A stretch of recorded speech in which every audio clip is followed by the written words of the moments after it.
All right, ladies and gentlemen, we're going to get started on our Public Safety Appropriations Subcommittee hearings. We've got a number of folks we're going to hear from today. And let me get this set up. What we want to do first, I'm going to change the agenda just real quick because we've got a conflict that with the Office of Highway Safety. So I'll call up Deputy Director Jimmy Sumner and then Josh Turner as well from the office, and we'll go through that portion first.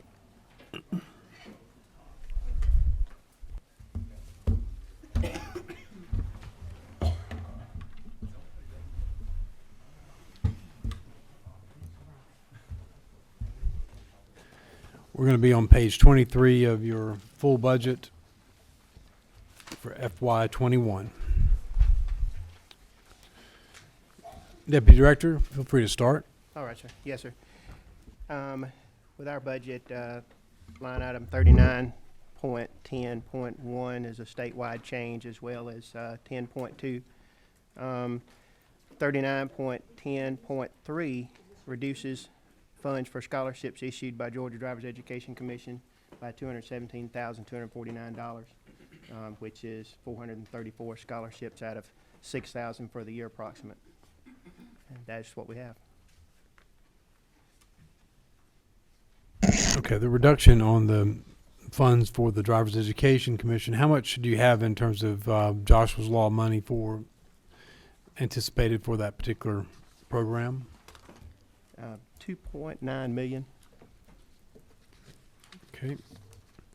And so why are we reducing the 212? To offset for the 6% cut. Okay, well, explain to me. There's not a 6% cut to Joshua's Law.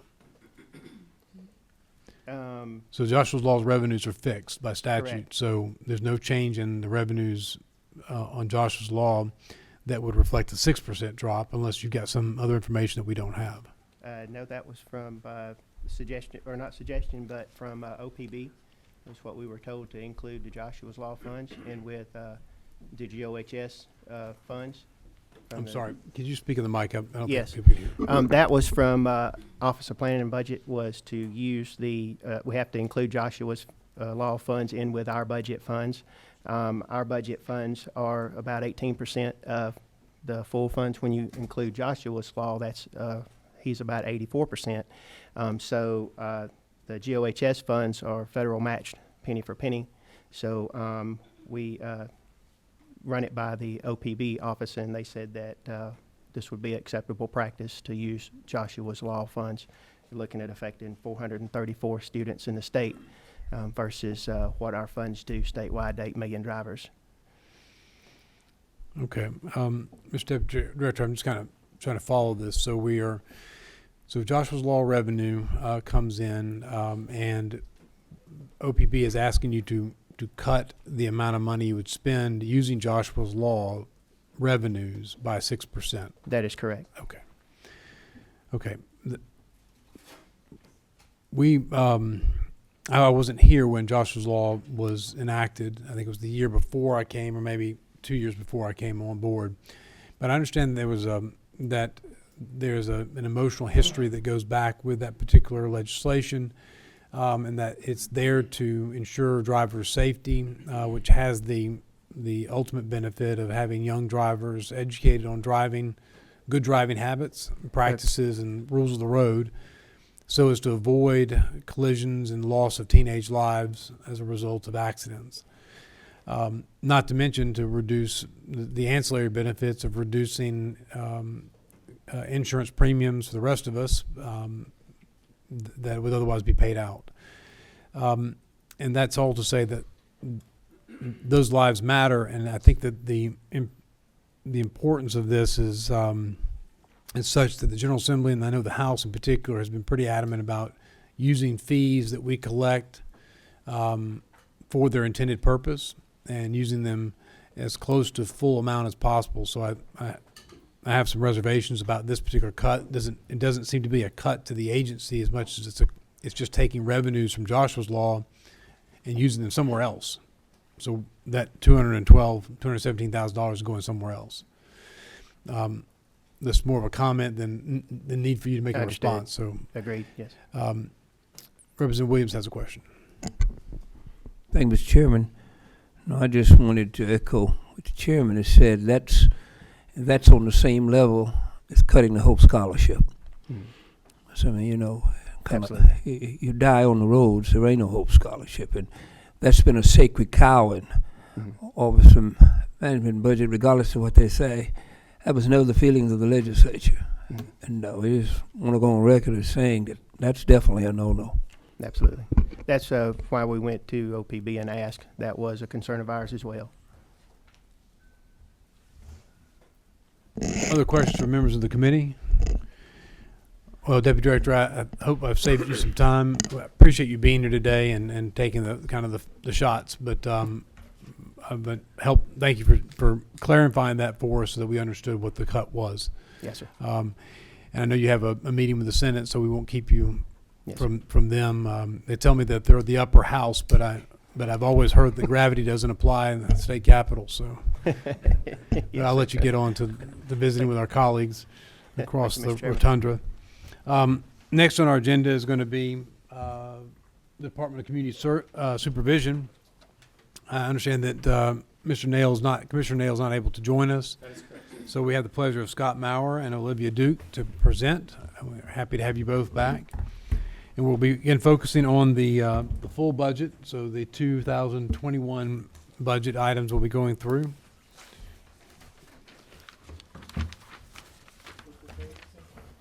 I got to get to it myself. It's 7, section 18, page 7.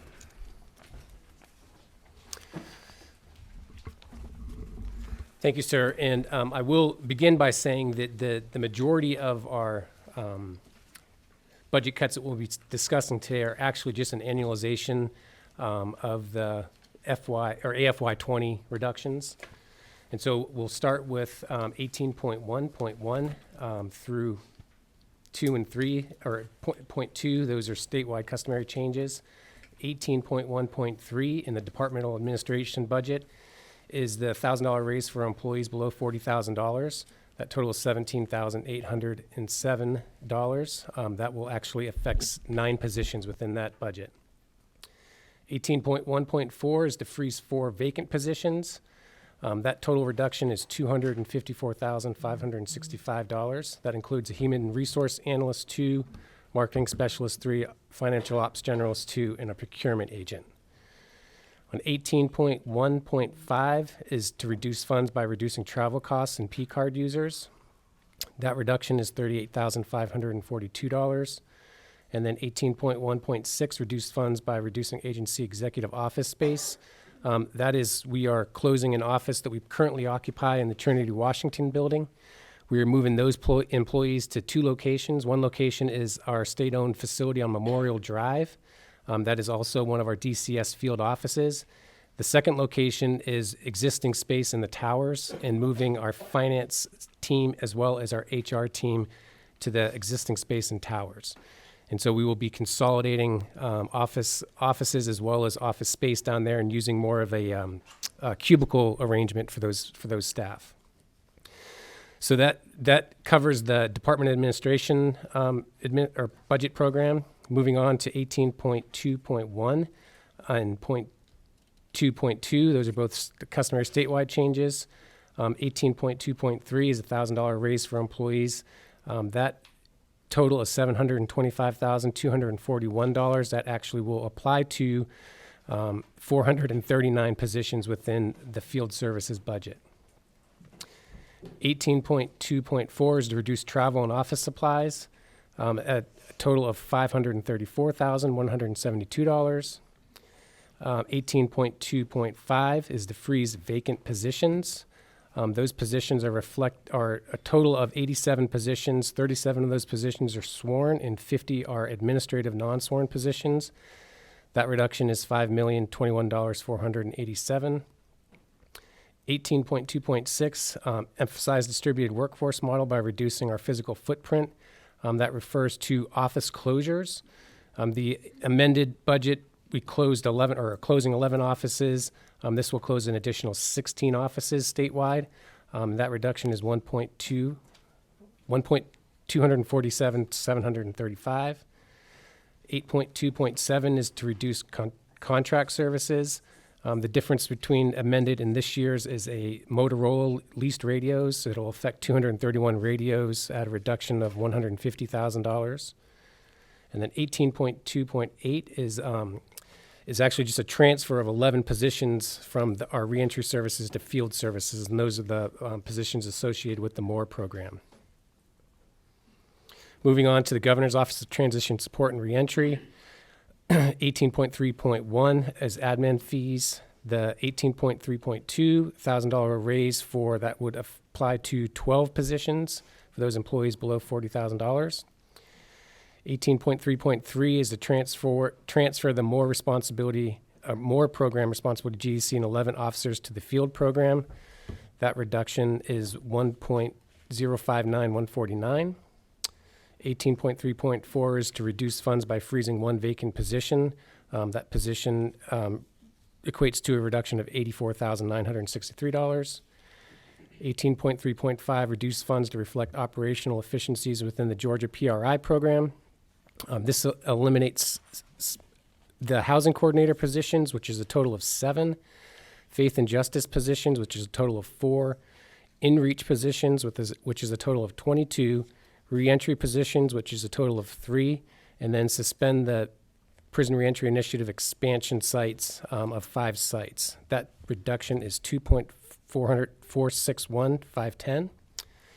18.3.6 reduce funds by limiting travel at a reduction of $21,992. And then going on to misdemeanor probation, the FY21 reductions in that program, 18.4.1 are the statewide customary changes. There is one position that is eligible for the $1,000 raise, and reduce funds by freezing one vacant position at $63,080. We also have 2 bond fund requests. One is for facility maintenance and repairs statewide of $250,000, and then $1.2 million to replace 52 field vehicles statewide.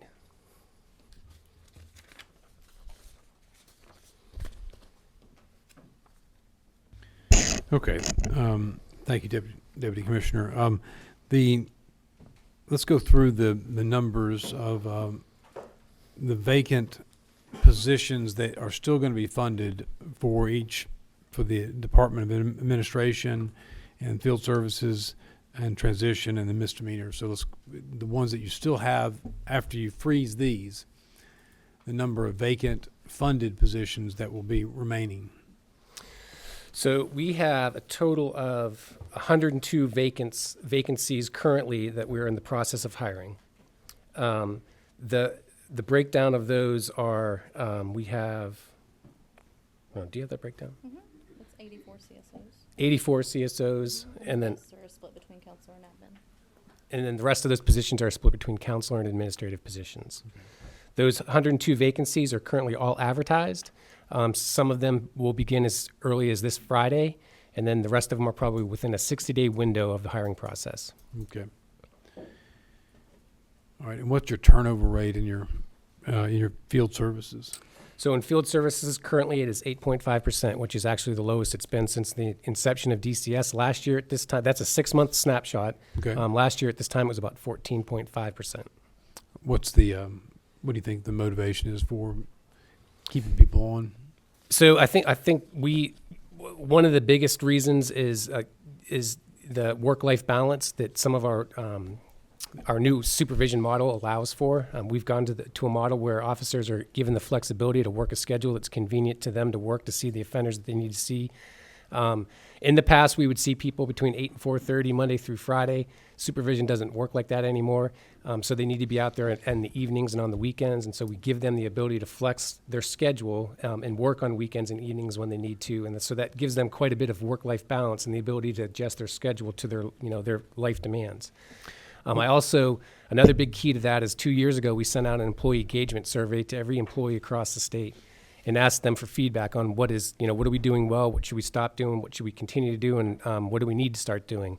And we've implemented every one of those recommendations that came from the employees about, what gives them the desire to stay with the agency. And so I think those two factors are probably the biggest factors in our employment. That's good. Tell me where in the budget you have funds for the field testing for drug and alcohol use. I know you're moving to the model, and I think doing a pilot program essentially to see if we could do swab testing. Yes, sir. And where in the budget is that money, and are you needing additional money to expand that? So that money would be in the field services program because those tests are obviously used to do drug screening. And what he's talking about is a buccal swab instead of a urinalysis test that allows officers to do those tests in the field a lot more safely and humanely. Right now, we are piloting that in, I think, 6 locations. We want to make sure that the tests are working properly and that the officers are comfortable using them before we expand that, so that we probably have to get back to you about any additional funding that we would require in that field. So if you're doing a test, are you for those individuals that are taking the swab test, are they also given a urine sample so that you can compare? No, sir. Then how are you testing it? How are we knowing that the swabs work? How do we know that it works?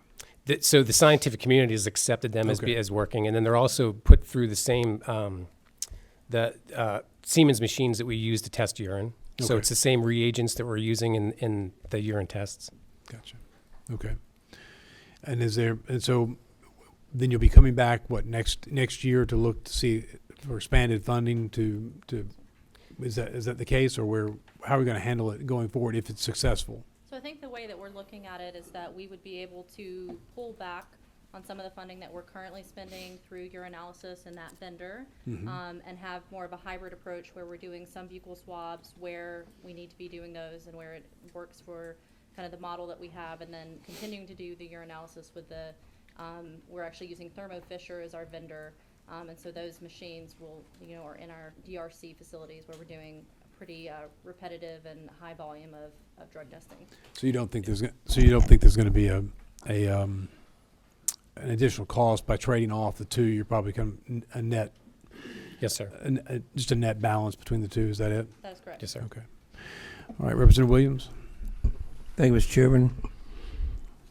Walk me back just a little, excuse me, with the offices that you're closing. Just kind of help me with the rationale and where they're going and how you're going to cover. And then I have a follow-up question, but go right ahead. Okay, so the office closures, and I should have prefaced this by saying that this is nothing new to our agency. Since DCS was created, we actually have already reduced our physical footprint through offices about 15%. We have closed 14 offices across the state, as well as combined 4 offices. So this is really just an acceleration of a initiative that we had already had in place. So those offices, essentially, when we go out in the field and visit offices, we noticed long ago that when you go to an office, usually it's occupied by about 15% of the people, because the officers are out in the field doing supervision where they're supposed to be doing supervision. And so we're paying very high leases on buildings that we're barely occupying. And so at the end of the day, the plan is that we will have offices, we will still have a footprint of offices around the state. And we would like to get to a point where every circuit has at least one office, and in some of those circuits that are multi-county circuits, there might be more than one office. So when we say virtual office and closing offices, we're not talking about closing every office that we currently are in. Some of those offices are actually state-owned offices that it doesn't make sense for us to close. But we're just reducing the physical footprint of our offices across the state. Those offices that have already closed, those officers that are associated with those offices, their productivity's gone up, morale has gone up. There hasn't been any decline in service to the judiciary in those areas. So we've been successful doing it thus far.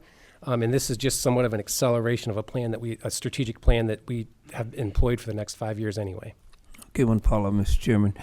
I noticed I don't think I mentioned it to Commissioner Nails, but last Thursday, the President announced the appointment of a super czar, Tony Loudon, who was with your office. Yes, sir. Sounds like to me he landed pretty good. I would agree. All right. Okay, let me know if it helped you, okay? Thank you, sir. Chairman Werkheiser. Thank you, Chairman. And I had 2 questions, but your question about field services pretty much covered that. So I'll go to my second one, the Georgia prison reentry, because that's obviously what helps these folks from not returning to you. That's a significant cut. Is that going to be affected? Tell me a little about that. So the Prison Reentry Initiative, that model was actually, the program started as a recommendation of the Criminal Justice Reform Council, and it was a grant-funded program. Those grants were actually Department of Correction grants at the time. And so in 2017, that program transferred to DCS. There has been an evaluation completed on that program, and it did show that there was overall, in all the pilot sites, there was a 14% reduction in recidivism among those pilot programs. But what it also showed is that if you break down those positions within those programs, there were some positions that were more effective than others. And so we have, the 17 sites that we originally went to as pilot sites were the sites that were the highest release sites in the state. Last year, we asked for funding to expand to 10 additional sites. We received funding to expand to 5. So we were already kind of put in a position where we were going to need to rework the model. Evidence-based practices and the evaluation tells us that reworking that model, once you rework the model, then you don't know if you're going to get the same return. So at the end of the day, we looked at those positions and the positions associated with that program, and the ones where we were employing people to do functions that other state agencies are currently doing. For example, when you look at those reductions, the biggest reduction in them is the in-reach coordinators. Those are people that are going to be put in the state prison system to help with the reentry efforts on people that are being released from the prison system. The Department of Corrections already has reentry counselors that does just that function. The housing coordinators is the same thing. There is an agency, a statewide agency that helps us develop housing for people that are homeless. And so for us to have housing coordinators, so when we look at reducing programs, we're looking at areas where we're duplicating services that other state agencies are providing. And so that's where those reductions come from. Okay, well, great job, especially on the areas of turnover and the use of your real estate. Thank you, It's sir. actually one of the better budget cuts we've seen. Thank you, Thank sir. All right. Chairman Lunson. Back to the testing, the swabs, I'm familiar with those, but do they still have to go to the lab for analysis? Yes, sir. Okay. Is there a difference in the cost between the analysis of the swab versus the urine? The swab itself is more expensive than the urine, than the dipsticks. Yes, sir. Okay. Thank you. And Representative Holcomb. Thank you, Mr. Chairman. I read your 2019 annual report, and it stated that you had 265,816 individuals under active supervision, and then a caseload per community supervision officer of 129. Can you share with us how the impacts of this budget will affect those numbers and the workload? So I would be lying if I said that, holding any vacancy positions doesn't have some impact. But what I will say is that we have, over the course of the past 4.5 years, there have been a number of initiatives going back to criminal justice reform, as well as some of our own technology advances that have allowed us to actually, at this point, have the lowest caseloads we've ever had. The average caseloads right now are about 97. And so the Reform Council's recommendations, and in particular, Senate Bill 174, gave us quite a bit of room to reduce our caseload sizes by either terminating people after they're successful on probation, even though they have years left under supervision, or moving them to an administrative status. And so that, coupled with things such as, the funding that we were given last year to upgrade positions to court specialist positions, which actually took staff that were sworn staff that were dedicated to just working court out of the courtrooms and back in the field. Those kinds of things have given us the ability to sustain the cuts. We're in a better place right now than we've ever been since inception of DCS. And so while there is going to be some impact, I feel confident, and I know Commissioner Nail does too, that we can sustain the vacancies and continue to deliver the same statutory requirements that we do today. Okay, well, that's encouraging. What do you think is an optimal caseload per person? That is actually a very interesting question. There's been a number of studies that have been done, and we've provided this committee some of those studies. And to be perfectly honest with you, there is no good answer to an optimal caseload. Really what it's about now is how much time do you have to spend with an offender. The minimum amount of time that is effective is 10 minutes. Ultimately, we would like to be able to spend 20 to 30 minutes with an offender per interaction. And so what we're focused on now is more about how much time do officers have and what can we do to free up some of the administrative stuff that they're doing to give them more time to actually spend on their higher risk offenders. And so an optimal caseload is kind of a difficult question to answer. I will say that APPA, which is the American Probation and Parole Association, a number of years ago did a study. Their recommendation for medium to high risk was 60, and for high risk was 30, I believe. And then if it's an administrative caseload or a low risk caseload, it can be as high as 1,000. Okay. And did those also have guidance in terms of the amount of time that they would spend? That article actually did talk about this, really the recommendations. They were making it because they felt compelled to make a recommendation on a number, but really what it should be focused on is it should be goal-based and time-based. And what were the times? The 10 minutes at a minimum, and then it ultimately 20 to 30 minutes per interaction. Okay. What can you achieve in 10 minutes? I'm just curious. So ironically, you can achieve quite a bit, but what used to take place when we had what was called Fortress Probation is you would have a lobby full of offenders, and they would, I might have, and I did this when I was supervising cases. I had 130 people on my caseload, and there might have been 50 of them in the lobby on a report day, and they came in, and I literally spent about 2 minutes with them, asking them the same 5 questions, and then they walk out of the office, and I'd see them again the next month. So with the ability to go out in the field and see people in their homes and at their jobs, 10 minutes, while not perfect, you can actually accomplish a fair amount in that period of time. Okay. And last question, if I may, Mr. Chairman. On average, how many individuals, if I were a caseworker, would I see on a day? That varies greatly depending on what circuit you're in. So, for example, in Atlanta, you might be able to see 15 to 20 people in a day, but if you're in South Georgia in a circuit that's a 6-county circuit, you might only be able to see 2 or 3. And so that's the way we allocate our positions now is based on which circuits have the greatest need. In the past, it was kind of a 1-for-1. If you had a vacant position in Atlanta, they would get that position filled there. Now we're looking at them on a statewide basis, and those areas like South Georgia, where you're spending a lot of windshield time driving from one person's house to another, they may have a greater need because they don't have they don't have the amount of time to spend with people. So it could be, there's days that you would go out in the field and go see 3 people, they weren't home, and you didn't see anybody that day in South Georgia. So it just really depends on where you're located and how much time and distance between each visit is. Are the caseload assignments assigned accordingly to reflect those differences of geography? So we have moved to a geographic caseload basis. It used to be they were assigned by a case came in and the next person on the list got a case, and it didn't matter where in the circuit they lived, but now we assign caseloads based on geography. So we try to keep people, and the other thing that does is it allows those officers to become familiar with the resources in that community. And so, yes, they are geographic now. Okay, thanks. Representative Belton.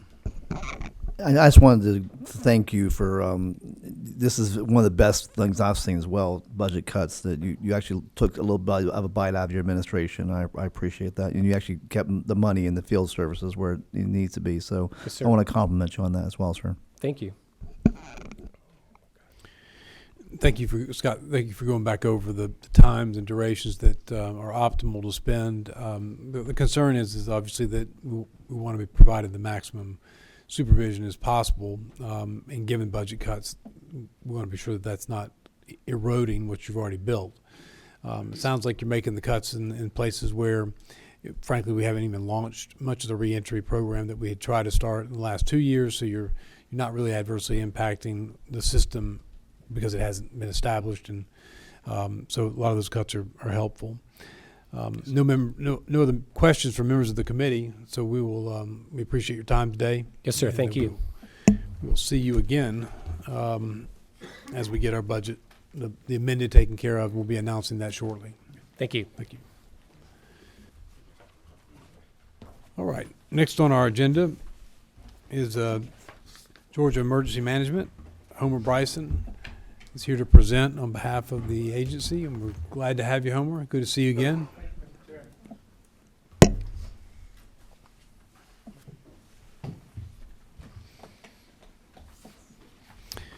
All right. You may proceed when you're ready. Thank you much. We're on your tracking sheet. We're on page 47 and 48. Near the bottom of the page, 27.5. If you look at 27.5, 1, 2, and 3, those are the statewide changes that you've heard much about already over the last few weeks, I'm sure.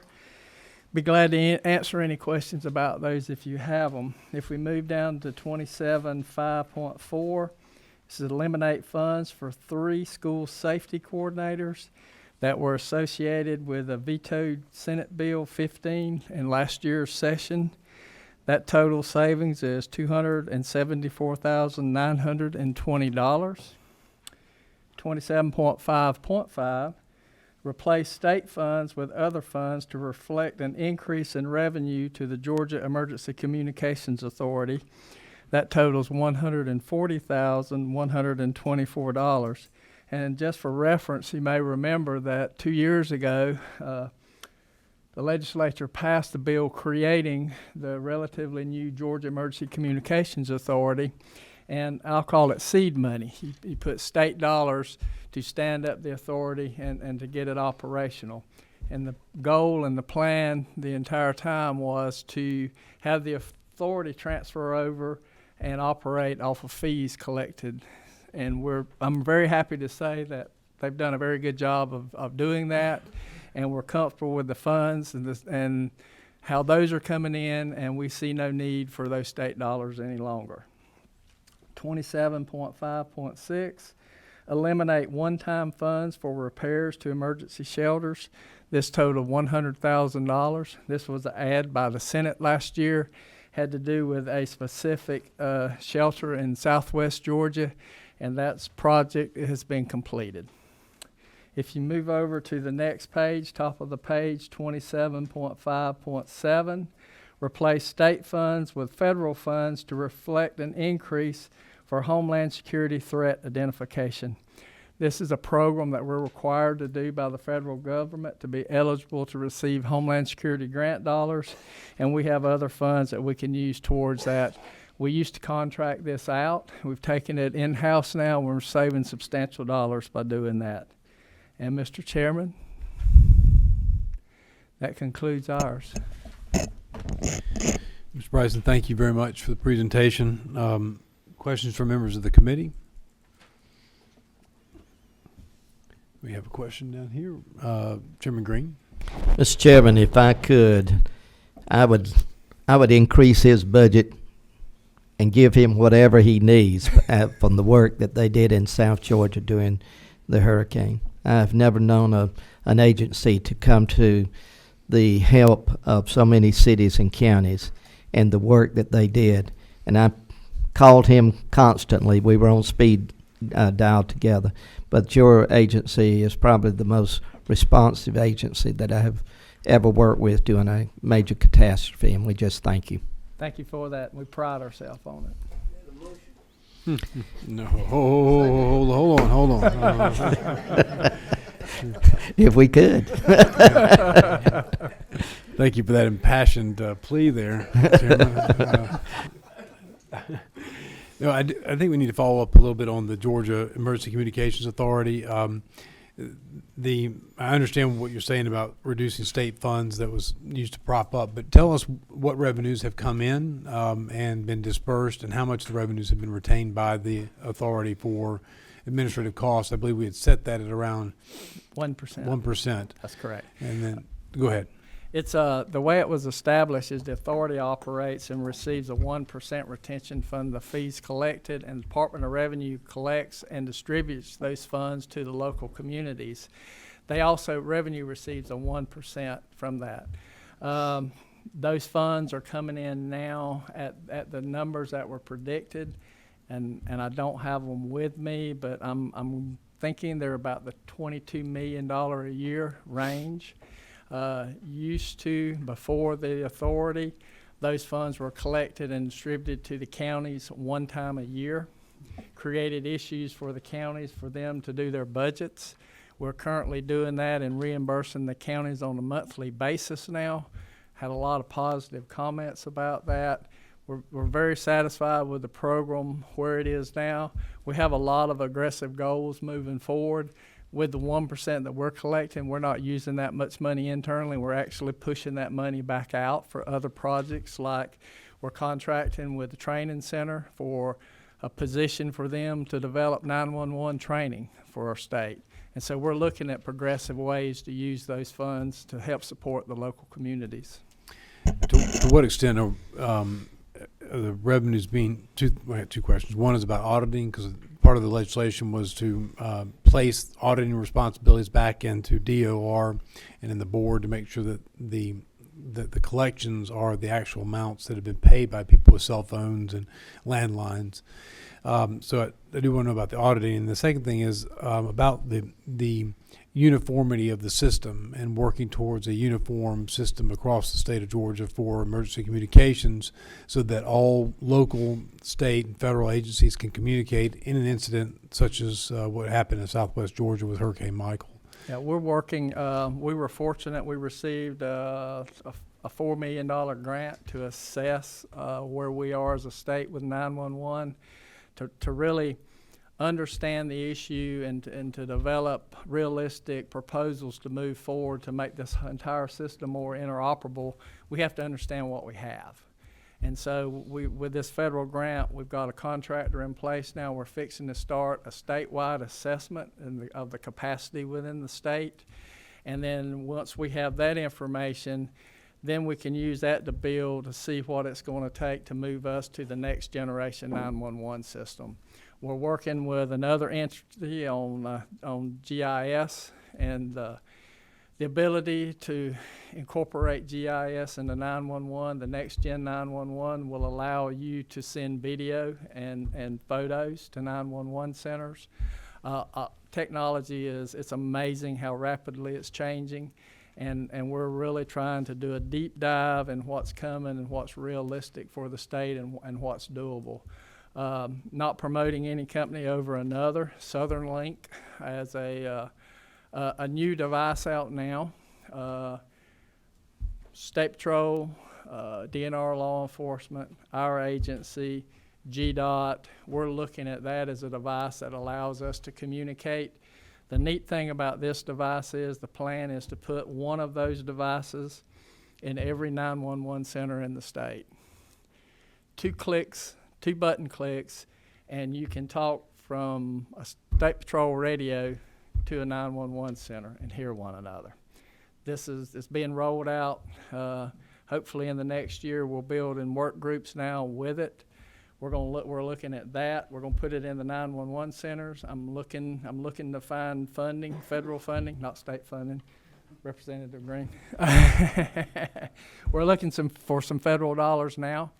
I want to take those devices and put them in every emergency management director's hands in the state, so that it's not true interoperability, but it'll be much closer than we've ever been in the past. I know that we have already, there have been some findings there, and I think our fees have actually, or some of the collections has actually increased based on some of the audit looks at that. If for specific information about that, I'll have to reach out to DOR and with Director Nix and get your report on that, and be glad to do that. Okay, thank you. Representative Williams. Thank you, sir. I won't make the motion Representative Green was so tempted to make, but we appreciate everything you do. We certainly had high marks in Liberty County for what you all did. Well, my question on your statewide communication system. It's been a long time. We've been talking about this one network since I've been in the legislature. My big question is, you get a federal grant to be able to put them in all 911 centers. Maintenance and everything else, after the grant runs out, have you talked about some potential costs? 'Cause that's usually what happens. Well, and I'm not sure we'll get grant money to put it in. I think what we'll do is look at the fees that are collected and look at technologies and try to find ways we can leverage to support that. Well, and this has worked in some communities and it has not worked in others. If we had fewer 911 centers in the state, it would be good. If you could get local communities and counties, or multiple counties, especially in the rural areas, to consolidate those efforts, there's savings associated with that. And I know that's a heavy lift for a number of different reasons, but that's something that would help the system statewide greatly. And it's something that we're internally talking about how can we promote that and make that more attractable. But it's something that we're considering. But I've been in law enforcement almost 40 years in the state now, and it's been an issue my entire career. I know it has been. I remember when you and Moses were sworn in. My big question, too, if I might, is, and I hear that word makes me cringe because I don't know about the other districts, but my district is fed up with fees. We feed to death, and I don't know where you're going to have room to add anymore if you go down the list. And I don't know. I know, but we pass it on, and a lot of small rural counties, it's tough to add another fee to citizens. I Just understand. want to pass that on. Yeah. Vice Chairman Rogers. I keep still wanting to say Commissioner Bryson, but I guess I'll say Director Bryson or Homer. Homer. Homer. First of all, let me reiterate, for those of y'all who don't know, this gentleman has done a fantastic job for a number of agencies, and I want to thank you for your hard work and all you've done. Let's talk about the radio system just a minute. This may be a totally irrelevant question, I guess, but you're purchasing the system, right? Is there a lease program in place? I guess is what I'm saying. We're not purchasing anything at this point. We're really looking to evaluate what the local communities have and develop a baseline as to what it would take to move the state to make it next generation 911 compliant. Right. And so that's where we are. Once we know that, ultimately it's still local control and local management, but how we can leverage fees and grant dollars and promote the consolidation of systems for those savings, that's where I think the value that we bring to this. But ultimately, it is a local. It's a local decision. Local issue and local There decision. are options out there not to buy but to lease. Is that correct? There are. And it would seem to me it's sort of like getting an iPhone. You can go out and spend $1,200 for an iPhone, and tomorrow it's out of date. And that's. Yeah, and that, I guess that's the thing that I'm thinking. I know I've had this conversation locally at home. Yeah. And it would seem to me when you're talking about, in this case, they were talking about $6 million for a radio system, and I'm like, could you lease this out? And, well, yeah, but then we wouldn't own it. Well, guess what? In 5 years, it's going to be outdated Obsolete. anyway. Yeah. So has there been any studies done that you could help the locals with that? That's one of the things the authority will be looking at and working with. Yes, sir. Great. Thank you, sir.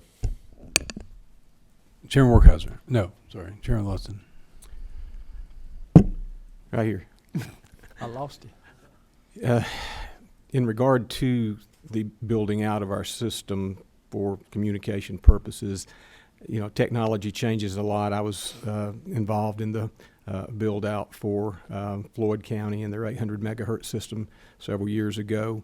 And in looking at the statewide situation, has there anything changed, at least in regard to the need for towers to make this work? Has technology helped move that to some other way of delivering the service, or are we still going to be dependent upon the tower structures? I think in the near term, you're still going to be dependent upon towers. In years down the road, that may become obsolete, but I think currently you're still very dependent on towers.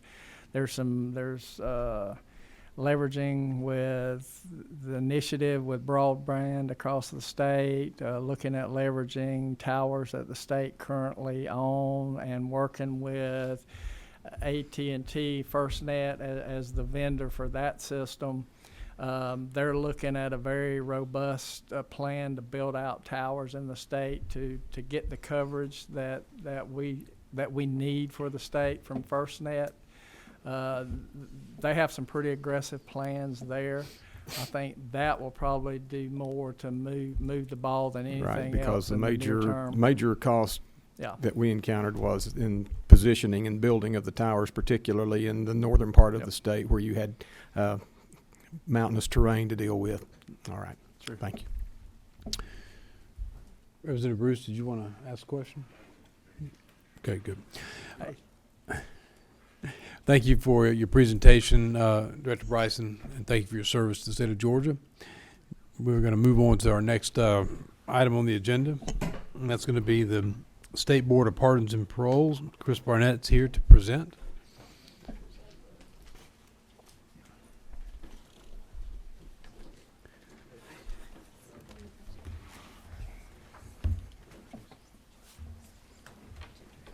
And we have a new budget director. Yes, we do. Could you please introduce Ms. West to the committee? Absolutely. I made a statement the last time. It was we finally lost Miss Lisa Reed, our CFO for the State Board of Pardons and Paroles, after 34 years of service. But we are excited for the future because Miss Tracy West has stepped up and taken that CFO position. Has 2 master's degrees in finance and accounting. Over 20 years of experience, with 17 years of that with the state and the last 7 with the State Board of Pardons and Paroles. So any questions y'all have, fire away. She's been on the job about 5 days. I'm sure she's ready. But Mr. Chairman, committee members, thank you for allowing us to be here today and talk a little bit about the State Board of Pardons and Paroles and our FY21 budget. Representative Green, anytime you want to throw in there, go right ahead. I'll pause. But our FY21 budget submission reflects his mic doesn't work anymore. So. It gets shut off. Our FY21 budget submission reflects a total reduction of $1,114,701 with an add of $144,077 for the statewide $1,000 pay raise for regular full-time state employees whose annual salary is less than $40,000. This results in an agency net reduction for FY21 of $957,736. Our FY21 budget really falls into 3 categories. That is the statewide changes, annualizing reductions that were made in amended FY20, and then 4 new line items. So at the chairman's discretion, I can either go through all of them or we can stick to the 4 new line items that are unique to FY21. Whichever way you'd like to do it. Okay. I'll start with the 4 new line items, and if there's questions, we can certainly circle back. So if you're looking under our board administrative program budget, line item number 35.1.5, reduce funds by renegotiating contracts. This is the movement of procurement activities in-house for a total reduction of $100,000. However, we would ask this committee to reduce that reduction by $32,000 to mirror the reductions that we made in amended FY20. This reduction would be offset by an increase in withholdings in our clemency division program. In other words, there's no difference in the money. It's just simply moving money from one program budget to the other. That would make this line item reduction $68,000. Our next new line item is 35.1.7. Reduced funds to reflect a reclassification of one position to a criminal investigator position. That's moving an administrative position into an actual critical core mission position, and that is a reduction of $45,756. Our next line item you'll find under our clemency decisions program, line item 35.2.4, a reduction by identifying operational savings, and that total is $78,365. However, we would ask the committee to amend that line item to increase that reduction by $32,000 to offset the decrease in our budget admin program. That would make this request of this line item $110,365. Our final line item that we have, new to 21, is again in the clemency decisions program, 35.2.7. Eliminate one-time funds for 2 criminal investigator positions. These are the positions that this committee authorized last year, and this was the startup equipment cost for those positions.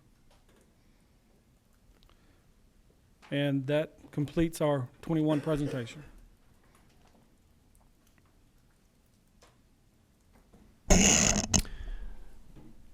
Questions from members of the committee? I must have done a great job. Thank you. Ms. West, how's the transition been? It's been going well. A lot to learn, but I'm ready for the challenge. And what were you doing before? I was the accounting manager for the County- agency. yes. So now you're taking in the under the line item that you had at renegotiating contracts line item. That was 35.1.5, and that one you're taking some procurement in house. So was that contracted out To DCS, yes. to DCS? So now you're going to take that in house and take care of it yourselves. Of Do course. you have the staffing to do that? Who's replacing you? I'll let you answer it. Yes, sir. We actually did bring on a procurement officer for that position, and that's why we were able to turn in some of that contract money, but we retained some of it for that additional position that we needed in-house to handle the procurement. Big shoes to fill. Yes. Huh? Good. She's doing a good. great job. No, I was talking about your shoes from the fiscal office. Yeah. Oh, yeah. Yes. Good. In addition to that, now going down to eliminate the line items at 35.2.7, the criminal investigator positions, they're filled, is that correct? Or those cut? We filled them, yes, Filled sir. them. And so how's that working out for you in terms of those? It's fantastic. I actually talked with our deputy director over our criminal investigators, and we actually, with the additional positions, we were able to include one more that is currently vacant, but we saw a 60% increase in our production in those areas. Okay. And then how many, I know we have some frozen positions here, or reclassified positions really, but how many vacant positions do you have in each one of these different programs that are funded vacant positions? Funded vacant positions? Mm-hmm. Hold on one second. I think I got a bigger one here. So, as of today, if you looked in the computer system, we have a total of 11 positions. That's for the department-wide, right? Department-wide, Okay. that is correct. However, a number of those positions have been, again, frozen because those monies have been moved to support other things that the agency has absorbed. All 11 positions are frozen? Not all 11, no, sir. Several of the positions just became vacant. I believe four of the positions became vacant February the 1st due to retirements. So we are currently in the process of deciding what to do with those positions, whether we're going to fill, announce them, or hold them for a period until the budget has been finalized. Okay, so then out of the 11, then if I've got this straight, you've got 7 that are frozen. Yep. And so and money's been shifted around internally to offset and make budget reductions or offset costs elsewhere. Is that right? That is correct. And then the 4 that have recently resulted in retirement, you're still deciding whether or not you're going to fill those or make further cuts. That's correct. Yes, sir. Question. I have a question from 25. Who's 25?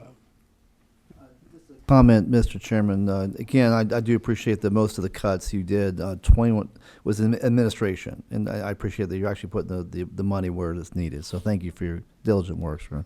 Thank you. Chairman Lunson. Thank you, Mr. President Chairman. Hogan. Can you give us some context for the cut in 35.2.3? It's almost $250,000 to reduce travel. What type of travel are you cutting? Yeah, I'm sorry. Hold on one second. Let me catch up with you. Okay. Yeah, that is OPB's general catch-all term was travel. That actually includes all of our regular operating expenses, our computer refresh expenses, our contract cuts that we've also done. So it's just a catch-all for operating expenses. No, we do not have $245,000 of travel. All right, well, then what we'll need is a better description of this. Then that's misleading to the public. So I believe we've actually provided that breakdown to Courtney prior to the 1st. So there's actually is that correct, Courtney? Yeah. So it's basically a catch-all. It is, yes, sir. yeah, but what we want to do is not report to the public that you've got that much travel expenses. The computer operating refresh is concerning because of the nature of the work that you're doing now, where you have remote board meetings effectively. So, and everything's been scanned in. You have the complete digitized file for the board members to review. So tell me, please explain to the committee, these cuts here that we're talking about, $250,000, are they going to adversely impact the ability for the staff and the board to review files and make decisions? As we spoke about during the last meeting, the two concerns moving forward beyond this budget cycle, and one of those concerns was our computer refresh. We feel confident. We certainly did withhold some money for break fix issues so that we can, if we have computers that break, we'll have a small amount of money to fix those computers so that we do not lose productivity. But as we move beyond this budget cycle, then the computers start aging, the software starts aging, we'll start looking at having to refresh those operating systems. And that may cause us to come back to the committee and ask for assistance in doing that. All right. Were there any bond requests associated with your full budget? No, sir. Okay. All right. And then there were board pay raises given. How is that funded? 3 of those 4 positions that I told you we froze. Mm-hmm. We froze those administrative positions and used those funds to support the increase in personal services costs. So the 4 that have retired as of February 1st, that's you? No. No, we're holding those. We're considering those 4. Then that left us with 7, right? Mm-hmm. I have 4 of those 7 are administrative type positions.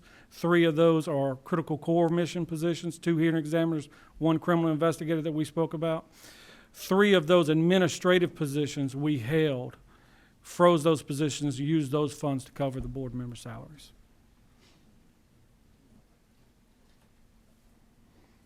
Okay. Other questions from members of the committee? All right. Yes, Representative Williams. Mr. Chairman, I request that next year you ask our new financial guru what she thinks of Chris now. Give her a year. That's a good. I'll let you know. Good. Well, I appreciate you both being here. Thank you for your presentations, and appreciate your service to the state. Thank y'all for your support. Firefighters and Standard Training Council, Gordon Henderson is here.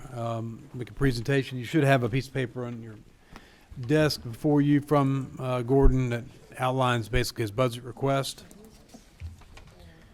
And if you'll turn to section 39.7 of your budget on page 22 of your full budget, you'll be able to track along with us.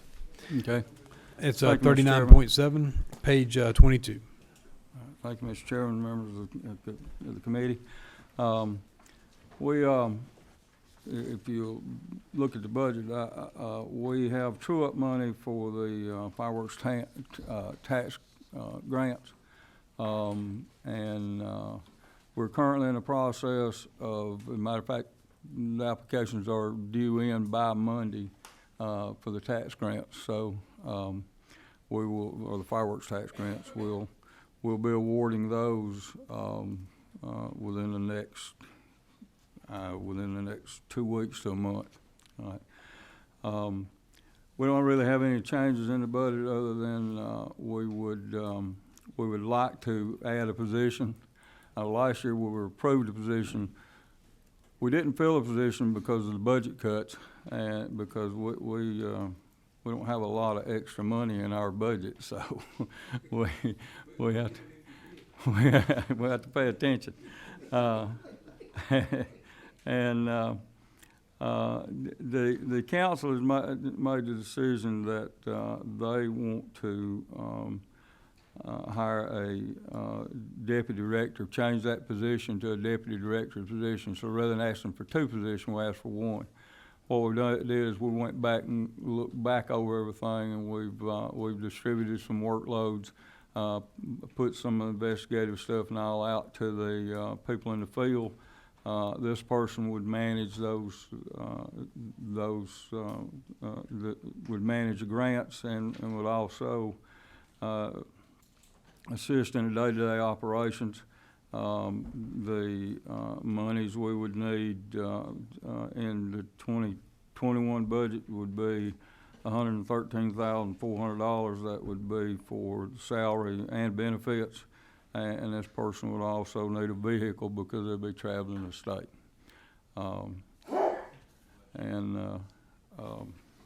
Is that, you talked about a vehicle, 2 vehicles being added in supplemental. What, would that be an additional vehicle that would need to be added, so you'd have No, 3? this would be an additional vehicle. The other 2 vehicles are vehicles that are used by the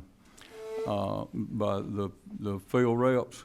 One of those, both of them are over 180,000 miles. One of them's a 2007 Ford Taurus. Matter of fact, he was stranded in Macon for half a day the other day because he had some issues with the starter and a lot of stuff. Cost $900 to get the car fixed, and that's more than the car's worth. So we need it gone. What about? And, I got a couple of those. You have a. I got some of them myself. On the line 39.7.3, you have a reduced funds for temporary proctors, monitors, evaluators, and course and test validation processes. Tell us about that and how that's going to impact your ability to. Okay, about what now? This is the reduction in there's a $84,000 reduction under the full budget, the 2021 budget. There's a reduction in funds for temporary proctors, monitors, and evaluators. That was monies to pay for the proctors and monitors that we used to get several years ago before the downturn in the economy, and then we got it put back in. That's right. And then that money has got to go to offset the 2021 budget reductions. And this is to provide for testing and training and validation for the volunteer fire departments across the state. Mm-hmm. And I would say, I mean, we got to give it back this year, but next year's another year. Which means you'll be back asking for it back, right? I'll ask again. But like I say, we don't have a lot of extra monies. The only way we can reduce a lot is either people or something like that, a program like that. So, you know, that's one reason. And the fireworks grants that you're issuing, these grant monies are predominantly going to volunteer fire departments for equipment. Well, a lot of it goes volunteer. Some paid departments get it, but the smaller ones, we in the policies that we established, they have to show a financial need and an operational need, and whoever has the most need gets that money. We've also put some restrictions on there that they can't ask for over $25,000, and that way that spreads some of that more of that money out. And they can't receive a grant 2 years in a row. They have to, in other words, if they get a grant this year, they got to wait out next year and then apply the next year. And that program has really helped a lot of departments. Calhoun County got some here a while back in the LICE grant, I think it was. In 2018, we had $168,000, and we gave 17 grants. In 2019, we got 2 different batches of money, just like we did this time, and we gave, I think it was 15 out of the first amount of money, and then 37 out of the next one, and then this year so far we've awarded $946,000 so far. This year will put us about $1.5 million that we put back out into the fire service, and it goes to buy turnout gear, air packs. We don't really get enough money to buy trucks and things with, but any of that type of equipment, you know, mainly protective kind of stuff that protects them and helps them improve ISO ratings and things like that. But they have, it's really helped a lot of departments, because I know it's hard to believe, but we still have some departments that basically have to take up money from each other to either buy fuel for the truck or to do whatever. And you know, we try to help those departments as much as we can. All right. Seeing no questions from members of the committee, we appreciate your service and thank you for the presentation. Director, we'll move on to our next one, which is Peace Officer Thank you. Standards and Training Council. And Mike Ayers, I think, is there. They are.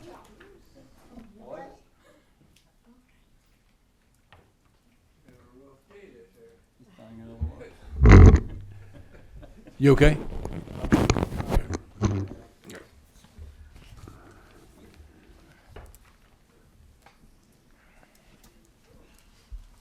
Director Ayers, thank you for being here. Appreciate you being. Thank you so much. Committee members, thank you for allowing me the honor of appearing before the committee today. As this is our second meeting, I'll forgo with any kind of lengthy introduction and get down to the business of our 2021 budget.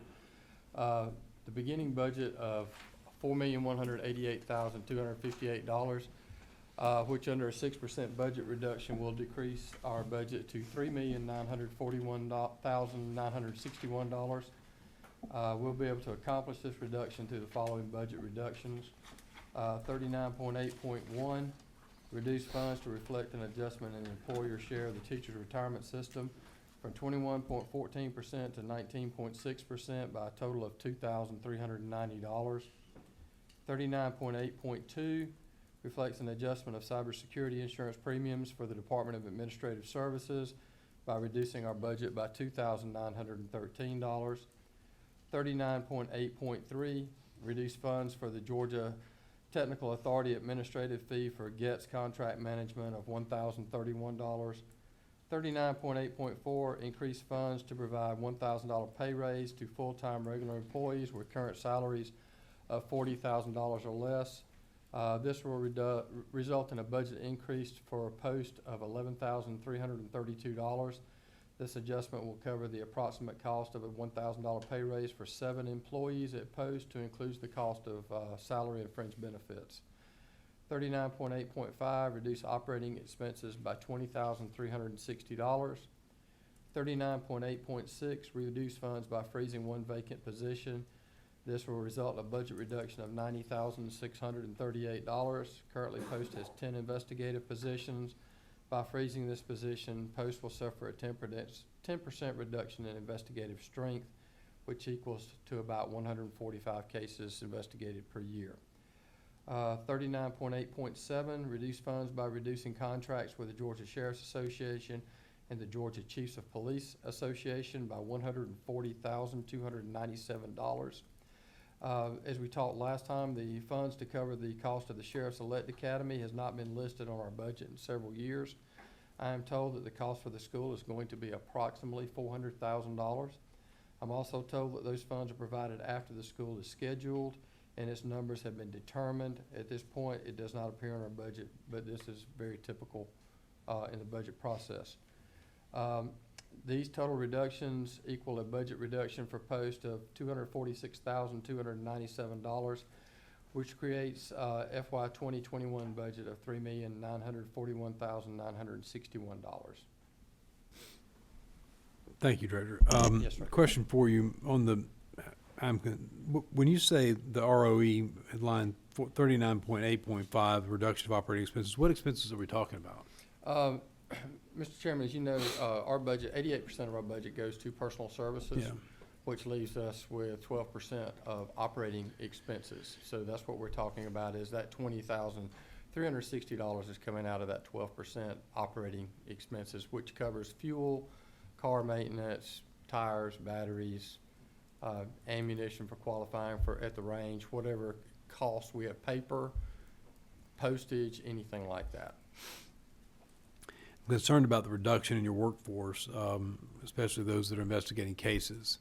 But your responsibility is to try to ensure that the officers that are on the field, that are in the field, are certified, and that they are also following the guidelines that are set by the agency. If they are not, then they're acting outside of the scope of their authority, and they're in a way could be doing damage to the image of the badge. That's correct, sir. And I'm concerned about reducing that when there's 145 cases assigned to one of your investigators. I do have a strategy that I'd be happy to Please, make please that tell us how known, you're gonna if you take will. care of it, because I don't, As you know, because Post deals with both what I would refer to as traditional law enforcement officers, police officers, deputy sheriffs, people that typically enforce the law. And then one half of what Post deals with is deals with correctional institutes, members of the Department of Corrections, local county jails, things of that nature. If you look at what we deal with in terms of officer misconduct, one of the biggest issues that we have with, quite frankly, is misconduct that occurs within a correctional facility. That is a guard smuggling contraband across the guard line, or improper physical contact between a guard and an inmate. Both of those instances result in what I issue as an immediate emergency felony suspension order, which prevents that person from being able to work in law enforcement until their case is heard and dealt with. Last year, I signed approximately 150 of those, or Director Vance, before I arrived. While 145 cases is a significant caseload that we will have to deal with through the reduction of one individual, and please don't misunderstand me, I would like to have that individual and a couple of more eventually when the budget gets better. It does not preclude us from being able to do our job, because so many of those are direct felony suspensions that it's not as time pressing to immediately get to those positions as, say, when I worked for GBI and we were responding to homicides. okay. All right. Questions from members of the committee? Representative Holcomb. Thank you, Mr. Chairman. We heard about high turnover rates. We heard about high turnover rates for those that work in the correctional facilities, but we didn't hear the kind of detail that you just shared. So that's very interesting and problematic. And certainly I wonder if, in part, the contraband issue is related to the very low pay that we've heard a lot about for correctional officers as well. I don't know if you have any thoughts or reactions to that.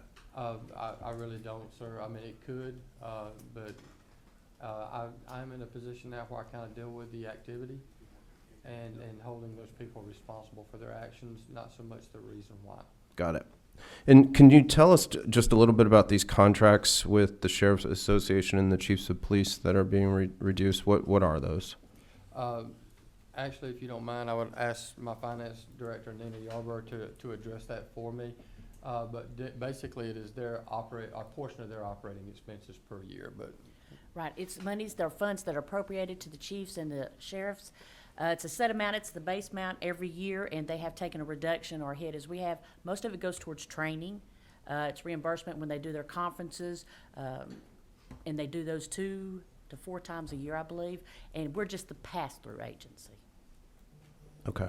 All right.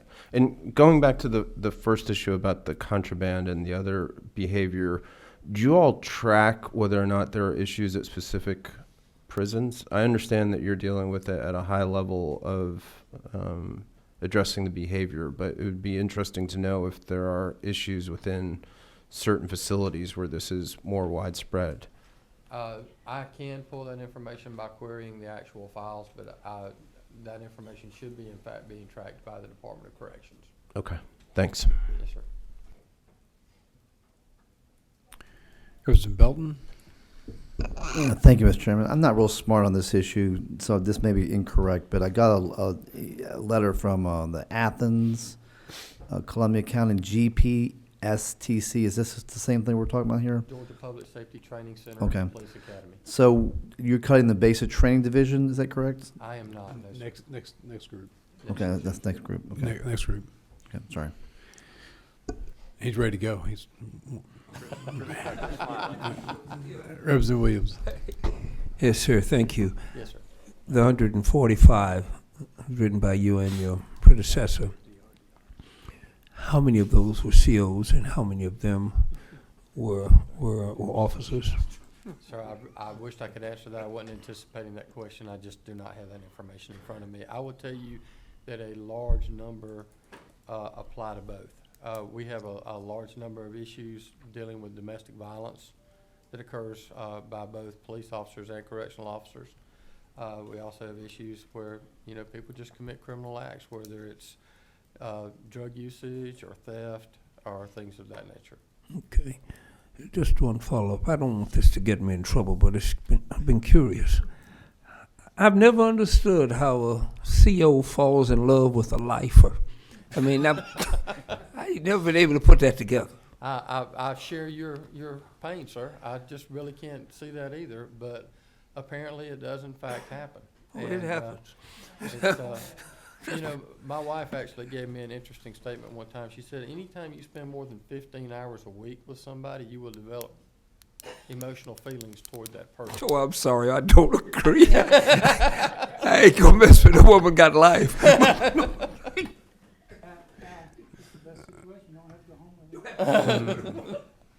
Vice Chair Rogers.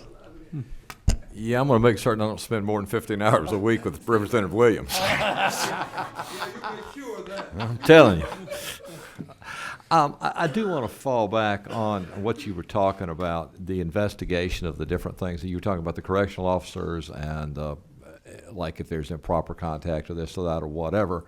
You said that I hate to say that you sort of push them off to the side or whatever, but explain. Maybe I missed that, because I guess what I'm saying is, do we know what percentage of those turn out to be something that's just totally fabricated or whatever? And also, if I'm a guy that's accused of something or another, it would seem like, and you're relieving me immediately, I'm being suspended. How long does it take to get myself heard in this thing? I'm glad you gave me an opportunity to clear that up, because I did a very poor job of explaining that.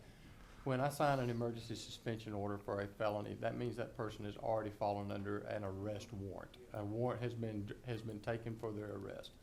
Because we deal with primarily civil the side of the equation rather than the criminal side of it, we forego taking any action on someone until that district attorney has reviewed that file in chief and taken whatever action they deem appropriate. It falls into their category first.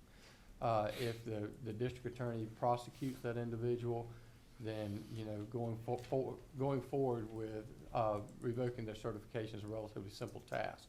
If for whatever reason they are cleared of that charge, then we may still in fact look at the situation, but certainly that is a mitigating factor. But generally speaking, we do not try to overstep what the district attorney is doing in their area involving the criminal prosecution of something. And I appreciate that clarification, because I had the situation happen at Lee Arundel, not with a correctional officer, but with an employee there. And I mean, they put this guy through, pardon the expression, just pure hell for 2 years before, even to the point of well, I'm not going to get into it, but his whole family sat there and watched him pulled out of the house on an arrest 2 years after the fact, and they thought everybody had been dropped, including his little niece. So it turned out that the whole thing had been fabricated. They found that out later on, and fortunately, Commissioner Ward came on board and looked into it and got it all cleared up real fast for me. But I just want to make certain, obviously, if someone is violating the law, whatever, we get that, but I don't want to see somebody drug out and be left in limbo for a couple of years either. So I appreciate your clarification. Thank you, sir. Following up on that, who does the investigation then that turns the case over to the DA's office? That is generally done by the host agency, or oftentimes it will fall under the purview of the Georgia Bureau of Investigation. Okay. That will do the actual criminal investigation. So then this isn't going to, then those investigations are not triggered by the investigative work that Post does? Well, it can be. Mm-hmm. Generally speaking, that's not the case. So generally speaking, it works from the perspective of the criminal investigation into the civil investigation. But we could, in fact, initiate a criminal investigation if somebody provides false testimony in their application process or something like that. That's felony false writings. So we could get into a criminal investigation at that point in time, which could result in us seeking assistance from another law enforcement agency in the investigation of that. Do you, on the cut at 39.87, have you talked to the Sheriff's Association and the Chiefs of Police about what the impacts are going to be in terms of real time spent in terms of training and numbers of people in training? What is that going to be for those organizations? I have spoke with both executive directors in length about it. Both tell me that they are financially in good shape and that they are able to sustain that with very little difficulty. In fact, they've actually indicated that should I get in too much of a tight, they'd be willing to help me.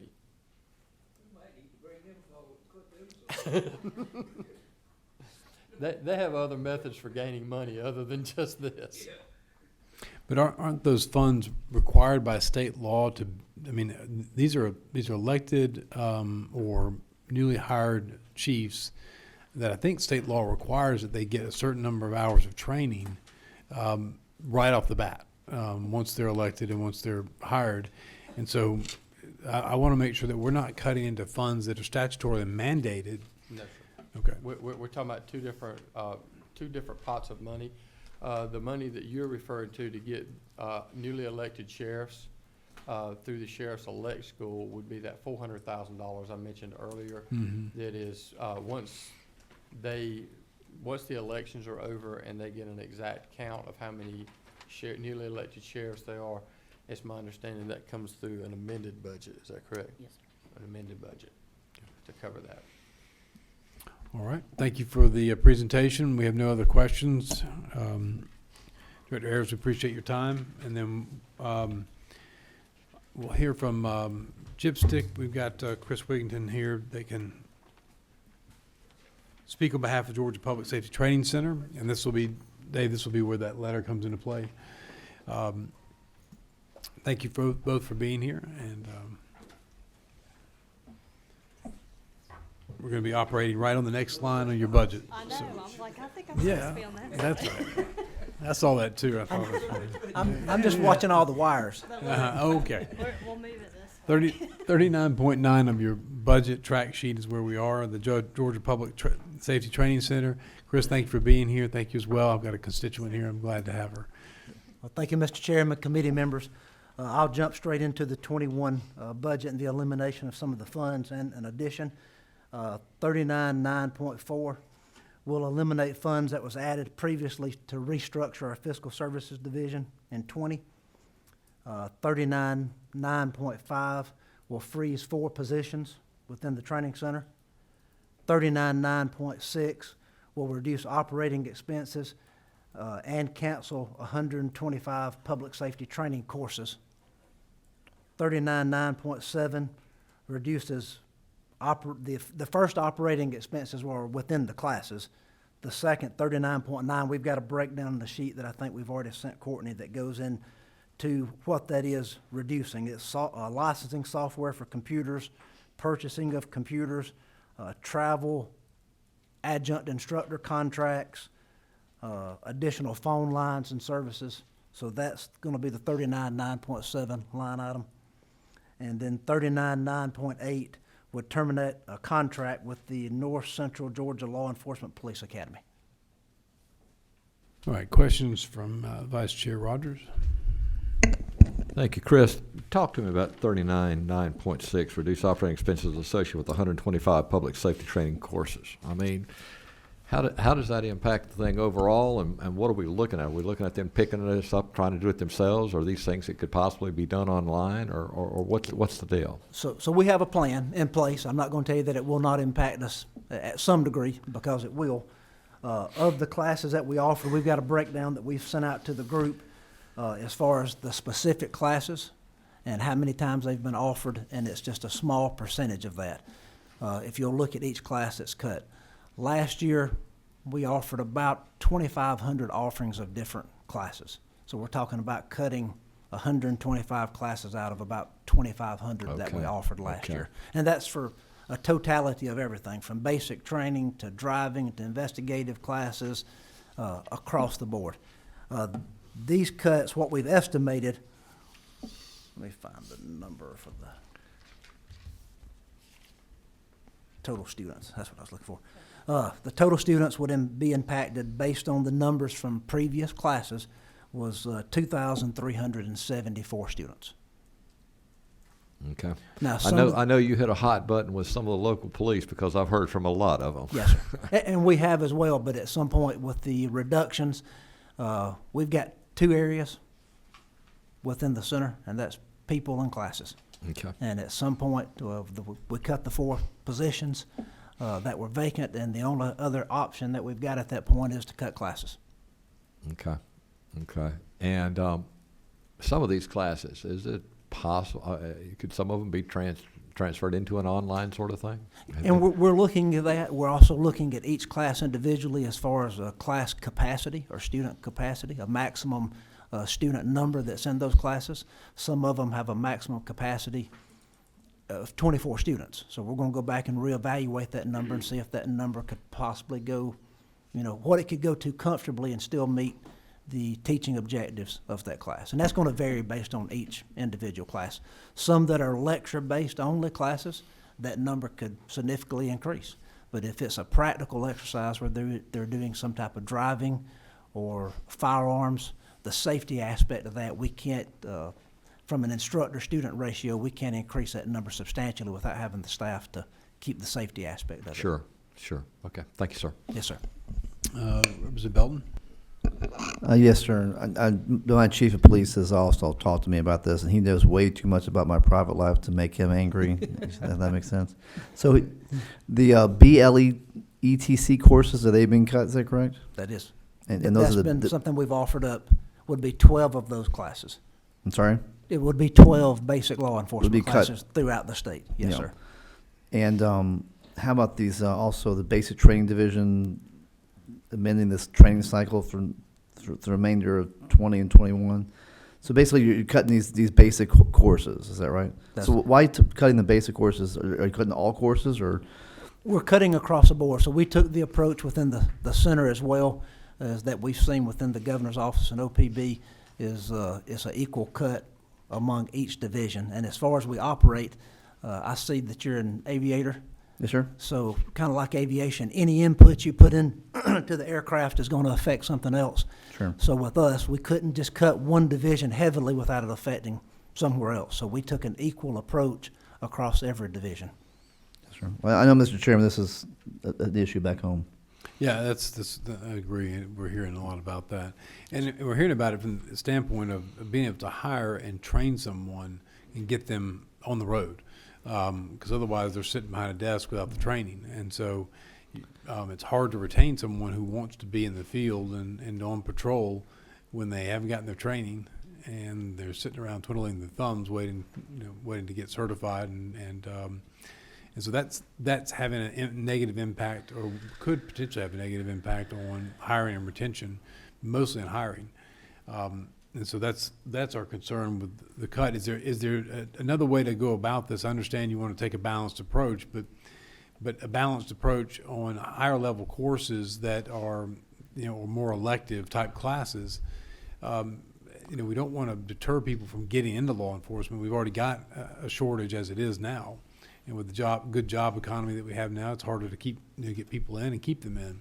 So my concern is, I think members of the committee's concern is that maybe you should be cutting at the higher level and not cutting your basic training classes so that you're providing as much accessibility to local law enforcement to get that training as quickly as possible. Is that something you can look at? Yes, sir, it is. But again, all of the training we do goes to local law enforcement, and they're still required by law to get that additional training or the mandated 20 hours of training annually. So even though that recruitment issue is there, if they don't get their 20 hours of training, they go into suspension. So at that point, they're not, they can't service that community either if they're on the board. So either way we cut, there's an impact. Yeah. So I understand exactly what you're saying, but just know that there's an impact no matter which direction we pull that string. Okay. Representative Lunston, you have a question? Nope. Holcomb? Okay. Yeah. Thank you, Mr. Chairman. A couple questions. The first is, we heard from the State Patrol about the unfortunate incident with the massive cheating. Have you had any issues with that with any of your courses, or do you foresee it being an issue with any of your courses?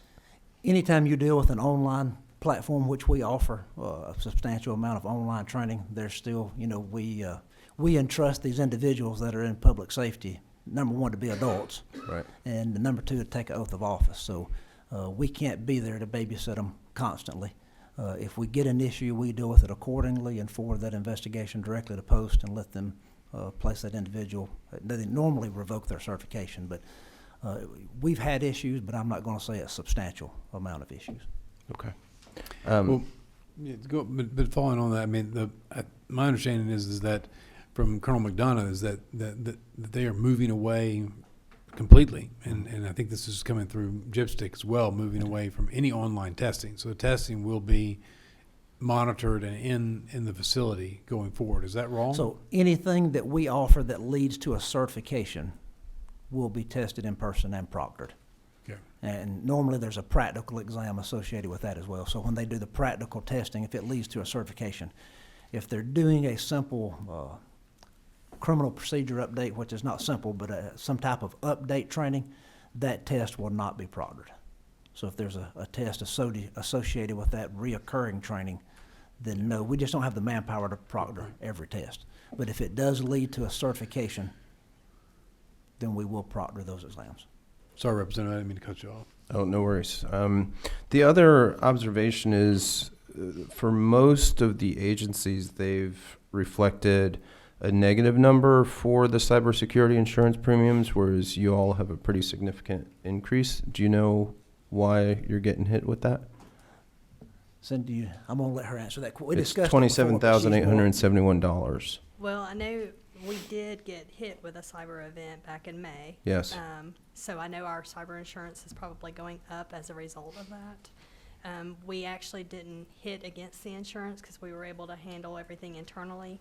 But the original calculation, they didn't take into account originally when they funded us that a lot of the federal funds we have don't have people attached to it, so we can't charge cyber insurance to those. So we asked last year for OPB to recalculate ours, so I think that's part of why we're getting an increase, is those two factors. Okay. Thanks. All right. Representative Belton, did you have a question? No? Okay. Let me ask you to hold. There were some individuals that had asked to speak on the training academy and what the impacts it would be. Dwayne Orrick is here, the chiefs of police. If you could approach the podium there and speak.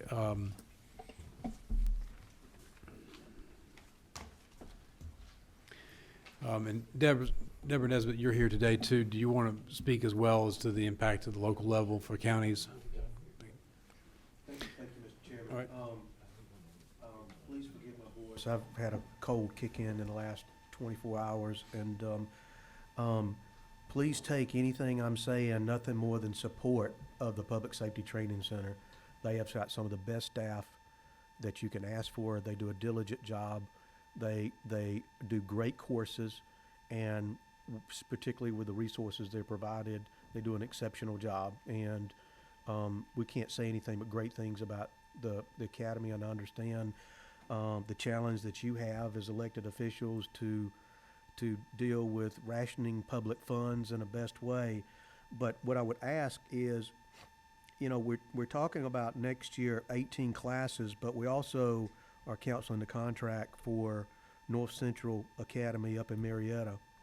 Well, it's not Marietta, it's in Cobb County, Austell. Yeah. So, and so those people are going to have to be postponed. Now, in a meeting yesterday at our conference, I asked them if they, how many of the people in the room were having difficulty hiring people, and if they can get them, do they hire them as soon as they pass everything?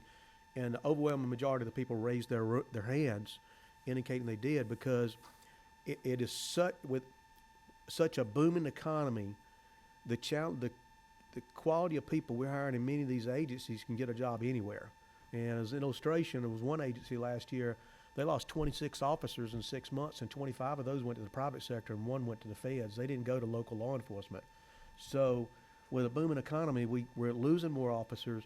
But the other issue is if we if we bring these people on, it's like a bird in the hand is better than two in the bush.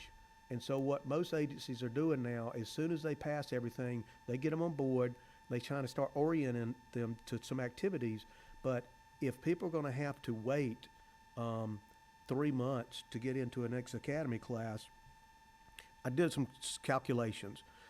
We estimate that even with all the efforts that they're doing, we can probably anticipate this year, this fiscal year, next fiscal year, losing about 335 officers not being able to complete the basic training.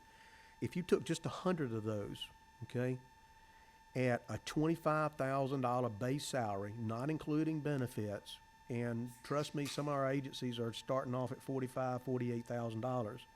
So if we did that and just 100 officers, that would cost local governments about $625,000. And if you had to pay somebody overtime to fill that vacancy, then that's another 50% on that salary. So that number goes up to over $900,000. So we recognize what the state's doing to cut their budgets, and the academy does very high quality training.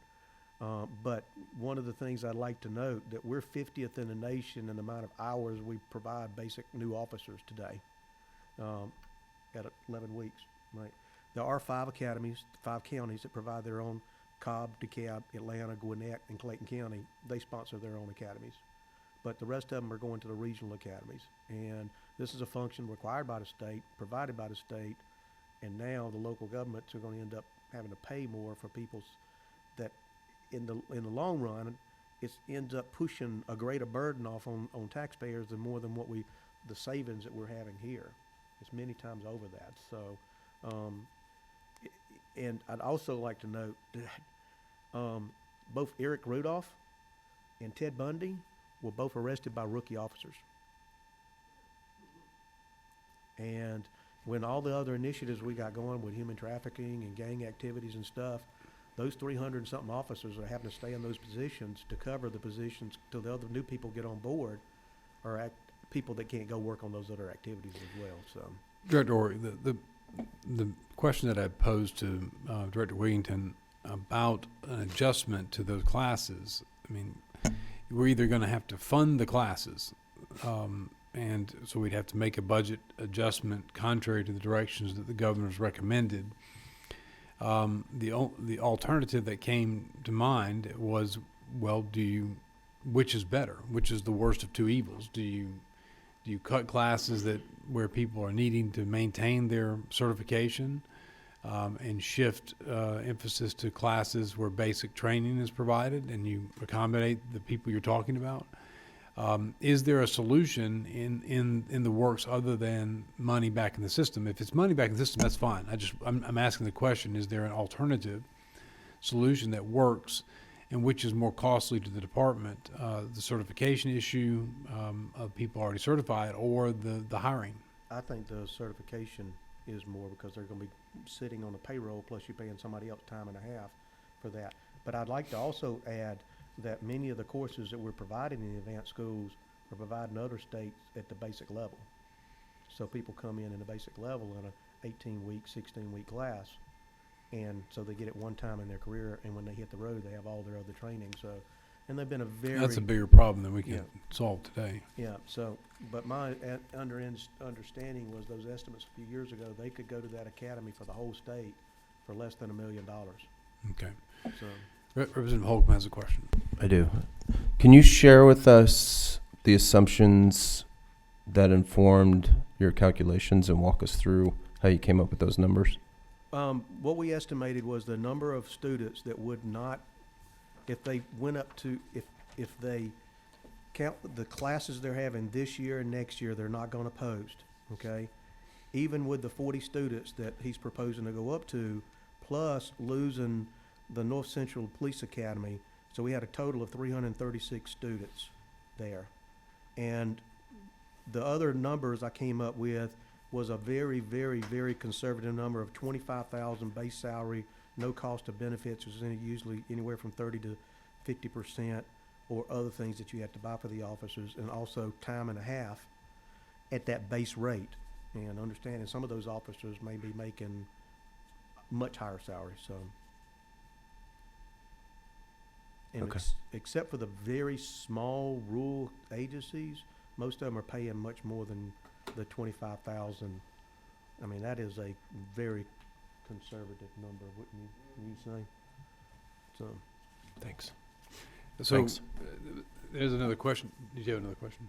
Okay. So, there's another question, and what I passed to Dwayne was that I passed to Representative the breakdown that you've Yes. given to me. So, and I'll have this up there if anybody else wants to look at it.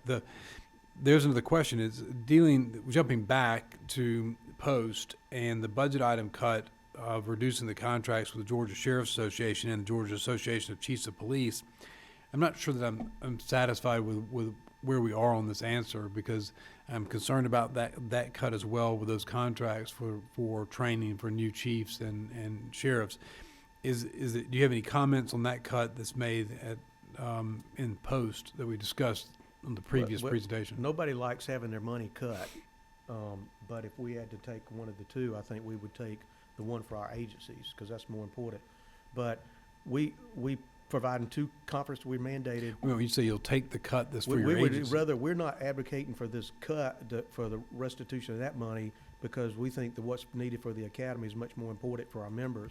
But we're mandated to provide 60-hour training classes to new chiefs, and also 2 conferences a year, and which would be the 20 hours of executive hours they have to receive for incumbent chiefs, and the 60 hours for new chiefs that are coming in.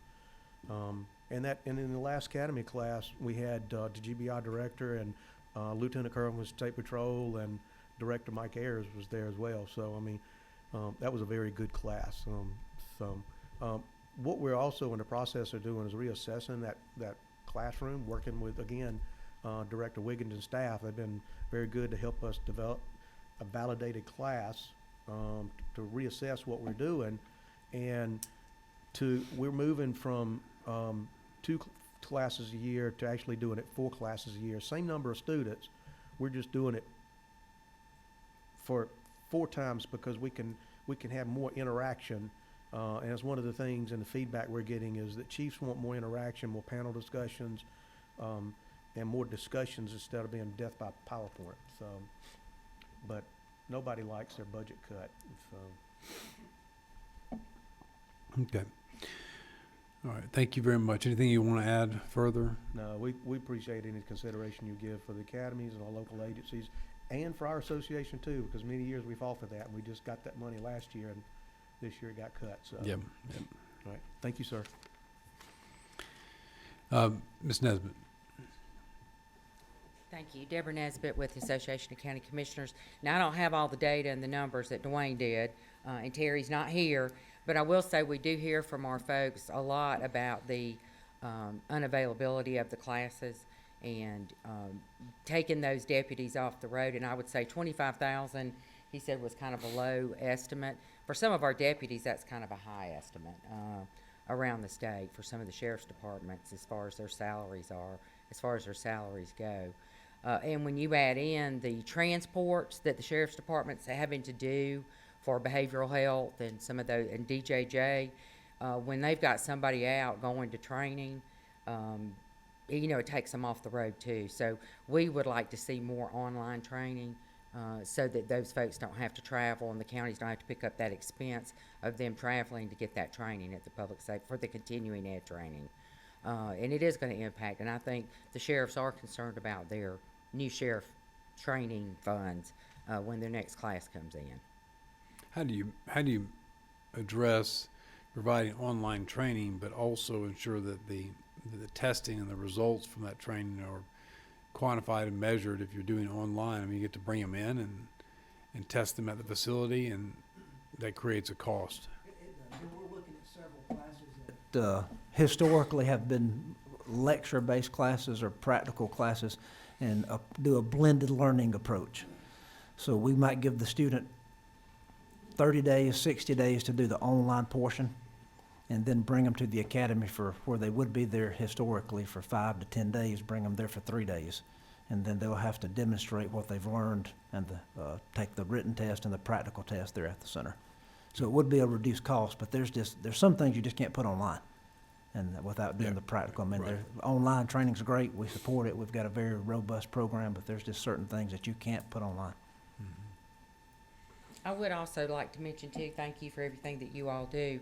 They also train our 911 folks, operators and directors, and for a long time, they did not have adequate training, and they are just ramping that up and getting it going. And with the changes with Next Gen, it's very important that they get that training with the new systems and everything. So we'd like to thank them for what they do, and the local governments really rely on them as a training resource for all their public safety folks.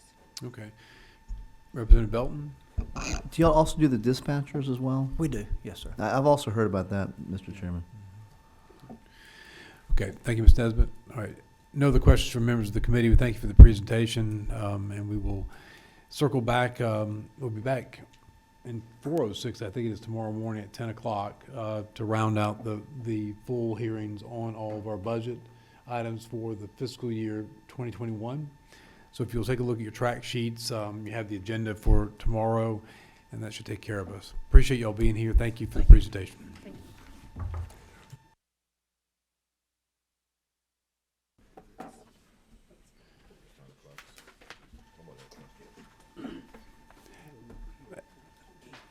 Ms. Representative Abel Mabel has a question. Do you want to address this at the mic, or do you want to talk to us here? I just talked to you. Apparently I missed the Office of Highway Safety. They must have come first. Yes. They was on the bottom, but okay, all right. Yes, so they I did. missed it, but I wanted to make sure I stayed through it. That was very good information. As you may know, back in this session, I was one of the sponsors of the hit and run bill. It was on our side, it was House Bill 88. On the Senate side was Senate Bill 1. So it did get passed, and where we put a little bit stiffer penalties on people who leave the scene of an accident. And so since that time, I continue to see people being involved in hit and runs. So it came to my thought that maybe we should do something under highway safety to bring attention to the fact that the law has changed, and that maybe people would show some compassion and stop, call emergency services, or not even think about being so distracted when they drive. And so I think that the only way that seemed like the public's going to understand it, because the bill hadn't been looked at since the 90s, and basically it was like a person could get fined from 1 year to 5. So that means they could give you brain injury, dismember your arms, legs, destroy your situation and your family, and a judge could give them 1 year for the hit and run. We moved it from that 5 to at least 15 to give a little bit more discretion, to let people know it's a serious crime to hit somebody and just run. And so I talked with Senator Perrin at the end of the session, and I told her that I wanted to come back this year, and at least, and I know the budget restraints, but to see whether or not something under highway safety education campaign to let the public know that something did change around the hit and run bill, and that maybe that they would slow down, maybe they would stop, maybe they would make a call, and maybe some people's lives could be saved. Yeah, I think we had Deputy Director Jimmy Summer go first because he had a Senate hearing as well. So we moved him up to the first of it. But that sounds like the person to talk to. They have federal funds. They get a lot of grant money, so that's probably a good place for the start. Look there to see if there's not any federal grant monies that could be applied for an advertisement campaign, just to make people aware that there are cyclers on the road, to be attentive, put the phones down, and watch where they're going. Thank you for that. All right, we'll stand adjourned until 10 o'clock tomorrow morning. Thank you.